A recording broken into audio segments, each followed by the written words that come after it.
Ek groet u in die wonderlike naam van ons koning Jesus Christus, ons verlosser, ons zaligmaker op hierdie Vrydag, die 1 Mei 2026. Ek is Jacques Pieters, hierdie is brood vir die siel, 07202022615.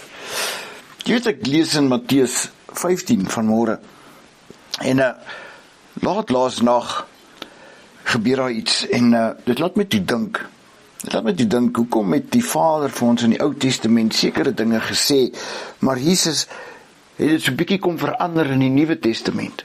Hoekom? Jy sien, ons kan nie die Ou Testament net fisies lees nie. Dis wel 'n storielyn van dinge wat gebeur het en wette wat vir ons gegee is, reëls en regulasies, die geboorte van kinders, die nageslag van sekere mense, al daai goed is opgeskrywe. Maar daar is 'n plek in Levitikus, so ook in Deuteronomium, oor wat ons mag eet en wat ons nie mag eet nie. En daar is altyd 'n gestryery oor die ding, en baie mense fokus so op sekere goed wat ons nie mag eet nie. Maar daar staan ook geskrywe van visse wat nie skubbe het nie, mag ons nie eet nie, maar daar's tog mense wat dit eet. Daar's geskrywe ons mag nie haasvleis eet nie, maar daar's mense wat dit eet, terwyl hulle fokus net op sekere goed. Jy weet, in daardie dae was dit nie onwettig om dit te eet nie, dit was net uitgebeeld as onrein. Want kom ons kyk na die baber het nie skubbe nie, maar hy lê daar onder op die watervlak, en hy eet alles wat weggooi goed is. En dis hoekom hy net gemaak is as 'n onreine dier. So ook die vark van daardie dae het alles geëet wat buite was, wat weggegooi was, so hy was uitgebeeld as 'n onreine dier. Maar baie dinge het verander in vandag se tyd. Luister wat sê Matteus 15. Toe kom daar skrifgeleerdes en fariseërs van Jerusalem na Jesus en sê, waarom oortree u disippels die oorlewering van die ou mense? Want hulle was nie hulle hande as hulle brood eet nie. Maar hy antwoord en sê vir hulle, waarom oortree julle ook die gebod van God terwille van julle oorlewering? Want God het bevel gegee en gesê, eer jou vader en jou moeder, en hy wat vader of moeder vloek, moet sekerlik sterwe. Maar julle sê, elkeen wat aan die vader of die moeder sê, enige voordeel wat u van my kan geniet, is 'n offergawe. Die hoef sy vader of sy moeder glad nie te eer nie. Sien hoe het hulle al daai tyd reeds dinge gesê om goed te regverdig van wat verkeerd was volgens die gebod van die Vader. So het julle dan die gebod van God kragteloos gemaak terwille van julle oorlewering.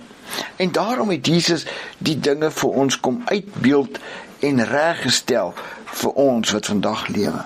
Geveinsdes tereg het Jesaja oor julle geprofeteer toe hy gesê het, hierdie volk nader my met hulle mond en eer my met die lippe, maar hulle hart is ver van my af.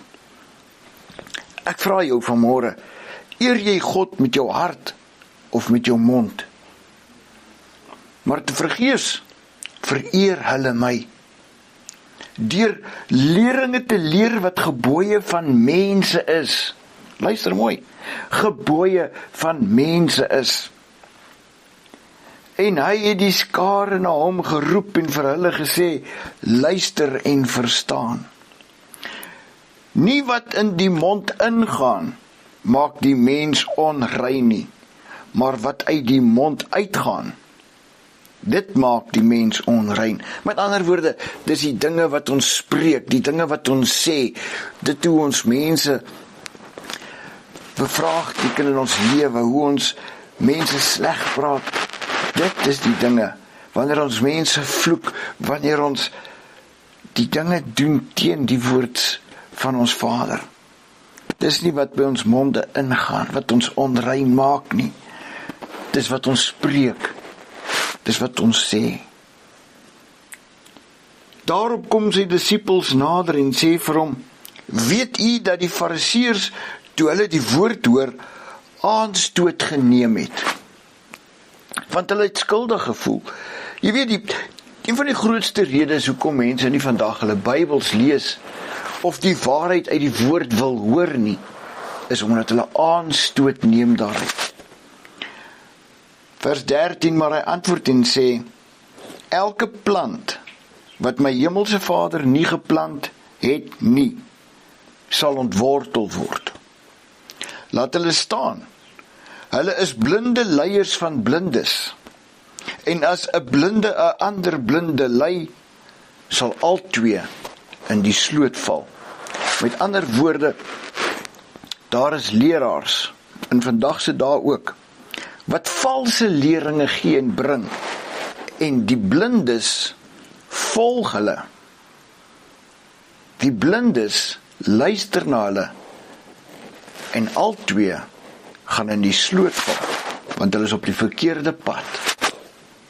En Petrus antwoord en sê vir hom, verklaar vir ons hierdie gelykenis, maar Jesus sê, is julle dan ook nog sonder verstand? Jy weet, God het al reg in die begin van die Bybel vir ons gesê, daar's 2 bome geplant. Moenie van hierdie boom eet nie. Van die begin af was daar dinge wat ons nie moet eet nie. Nou kom ons kyk 'n bietjie geestelik na dit. Vandag weet ons dat Jesus het gesê, hy is die woord wat in vlees gekom het. Met sy nagmaal het hy gesê, dit is my liggaam, en toe hy die brood breek en hy het gesê, eet. Nou hy is die woord. En toe hy die brood breek, hy is die brood. So die woord word brood, en ons moet dit eet in 'n geestelike manier. Met ander woorde, ons moet ons Bybels lees, sodat ons die ewige lewe kan ingaan. Dis nie die woord wat ons daartoe vat nie, maar omdat ons Vader en ons Christus Verlosser leer ken, wanneer ons die woord inneem, wanneer ons sy verborgde dinge inneem, wanneer ons sy gebooie op ons hart dra, wanneer ons ontferm oor sy woord, omdat ons weet, daar's dinge waarvan hy nie hou nie, maar daar's dinge wat hy ons bevel om te doen, wat ons moet beoefen, wat ons alleenlik sal verstaan en weet, wanneer ons die Bybel lees. Begryp julle nog in vers 17, dat alles wat in die mond ingaan, in die maag kom, en in die heimlikheid uitgewerp word nie. Maar die dinge wat uit die mond uitgaan, kom uit die hart. En dit is die wat die mens onrein maak. Want uit die hart kom daar slegte gedagtes, moord, egbreek, hoerery, diewery, valse getuienis, lastertaal. Lastertaal is vloek. Dit is hierdie dinge wat die mens onrein maak. Maar om met ongewaste hande te eet, maak die mens nie onrein nie. Jy weet, so 'n paar jaar terug ontmoet ek iemand en hy is erg, hy eet nie varkvleis nie, dis sonde, maar hy vloek soos 'n matroos. So wat, sê ek vandag vir jou? Wees versigtig wat jy by jou ore inneem. Wees versigtig na wat jy luister. Wees versigtig van wat jy spreek. Want dit is die dinge wat ons besoedel. Valse leringe, slegte musiek, slegte woorde. Dit is wat ons besoedel in die siel. Want wanneer jy tussen mense is wat vreeslik vloek, dan gaan jy vloek. As jy tussen mense is wat sekere dinge doen wat verkeerd is, dan gaan jy dieselfde begin doen.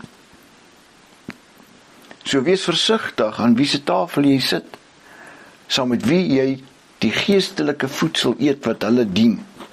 Kom ons bid saam. Vader, dankie vir hierdie dag.